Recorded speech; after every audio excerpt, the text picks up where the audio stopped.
ইদানিং কেকের ক্রিমগুলো আইসক্রিমের মতো গলে যাচ্ছে। আসসালামু আলাইকুম এভরিওয়ান, স্বাগত জানাচ্ছি কেক ডিভাইনে। আশা করি স্বাধীন দেশে সবাই অনেক বেশি ভালো আছেন, আমিও ভালো আছি আলহামদুলিল্লাহ। অনেক দিন পর একটা ভিডিও নিয়ে চলে আসলাম।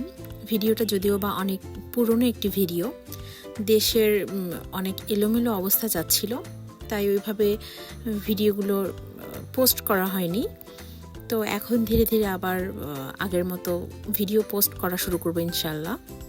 তো আজকের টপিকটা হচ্ছে হুইপ ক্রিম। ভেবেছিলাম এটা নিয়ে কথা বলবো না, কিন্তু আসলে কিছু কিছু কাস্টমারকে সহজ ভাষায় বোঝানো যায় না, তাদের জন্য আসলে ভিডিওতে কথা বলতে হয়। তো সেই জন্যই আজকে কথা বলছি। যেমন একটা কেকের দাম নির্ধারণ করতে আমাদের পারিপার্শ্বিক অনেক কিছুই বিবেচনা করে দামটা ঠিক করতে হয়, তেমন আসলে যেমন গাইবান্ধায় আমাদের যেই কেকের দামটা আসলে আমরা নির্ধারণ করেছি, এই দাম অনুযায়ী আমাদের যেই ক্রিমটা ব্যবহার করা যায় ওটাই আমাদের ব্যবহার করতে হয়।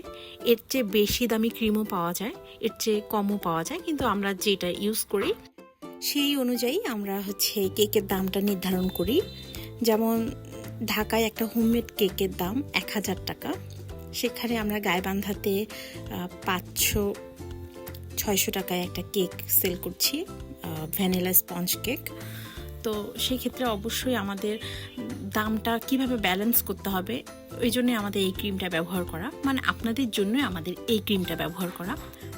কিন্তু এলাকা ভিত্তিক, যেহেতু গাইবান্ধার মতো একটা এলাকায় এখানে 1000 টাকা পাউন্ডে কেউ কেক নেবে না, যেখানে 500 টাকা শুনলেই অনেকের অনেক টেনশন উঠে যায় যে কি ব্যাপার, কিভাবে 500 টাকা দিয়ে একটা কেক কিনে খাবো। হতেই পারে। তো এখানে আসলে ওই আমি 600-650 টাকা দিয়ে একটা হুইপ ক্রিম কিনে অবশ্যই 500 টাকায় কেক সেল করতে পারবো না। এখানে আমার 3 থেকে 350 বা 400 টাকার একটা ক্রিমই ব্যবহার করতে হবে। সেটা অবশ্যই আমরা একটু কমের মধ্যে যেন আপনাদের হাতে ভালো কিছু পৌঁছে দিতে পারি, এটাই চেষ্টা করি। এই জন্যই আমরা এই ক্রিমটা ব্যবহার করি। এই বিজনেসটাই যদি আমি গাইবান্ধায় না করে ঢাকায় গিয়ে করতাম, তাহলে হয়তো বা আমিও 1000 টাকা পাউন্ডে কেক সেল করতে পারতাম। হ্যাঁ, কি তখন কিছু জিনিস আমি এখন যেমন কিছু জিনিস আমি চাইলেও চেঞ্জ করতে পারি না, ওইখানে হয়তো বা করতে পারতাম। যেমন একটা ভ্যানিলা পাউডারের দামই 550 থেকে 600 টাকা। তো সব কিছুরই একটা ব্যাপার আছে, সব কিছুরই একটা হিসাব আছে। তো হিসাব ছাড়া কখনো বিজনেস হয় না, লাভ ছাড়া কখনো বিজনেস করা সম্ভব হয় না। আমরা যেই হুইপ ক্রিমটা কেকে ব্যবহার করি, ওইটার যে লিকুইড ফর্মটা মানে আমরা কিনে নিয়ে আসি কোম্পানি থেকে, ওটাকে প্রসেসিং করার পরে কিন্তু আমরা কেকের মধ্যে দেই। যাই হোক, ওদের একটা যে আমরা লিকুইড ফর্মটার কোনো একটা রেসিপিতে হয়তো বা ওদের কোনো একটা প্রোডাক্ট হয়তো বা ছিল না অ্যাভেলেবেল, হয়তো বা দেশের কোনো প্রবলেমের কারণে ওরা ওটা ম্যানেজ করতে পারেনি। টেস্ট সবই ভালো ছিল, সবই ঠিক ছিল, কিন্তু ক্রিমটা স্টিফ থাকছিল না। এটা আসলে আমাদের দোষ না, এটা কোম্পানি থেকে এরকমটা দিয়েছে। হ্যাঁ, তো যেমন আমরা কেকের মধ্যে ভ্যানিলা পাউডার বলেন, অ্যাসেন্স বলেন, ডিম, ময়দা, হাবিজাবি অনেক কিছু ব্যবহার করি। তো ওগুলো তো আসলে আমরা হাতে বানাই না, আমরা কেকটা হাতে বানাই, ক্রিমটাও প্রসেসিং করি। যেমন আমরা ডিম ব্যবহার করি, ডিম তো আসলে আমরা পারি না, ডিম এখন বাজার থেকে যেরকম কিনে নিয়ে আসবো ওইটাই তো। ঠিক তেমনই ভ্যানিলা এসেন্স পাউডার, এই জিনিসটা তো আমরা কিনে নিয়ে এসে আমরা কেকে ব্যবহার করি, এটা তো আসলে আমরা বানাই না হাতে।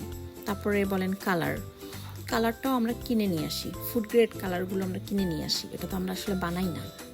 তো ঠিক হুইপ ক্রিমের ক্ষেত্রেও সেইটাই, আমরা আসলে হুইপ ক্রিমটা তো আসলে হাতে বানাই না, ওটার লিকুইড ফর্মটা আমাদের কিনে আনতে হয়, তারপরে প্রসেসিং করতে হয়।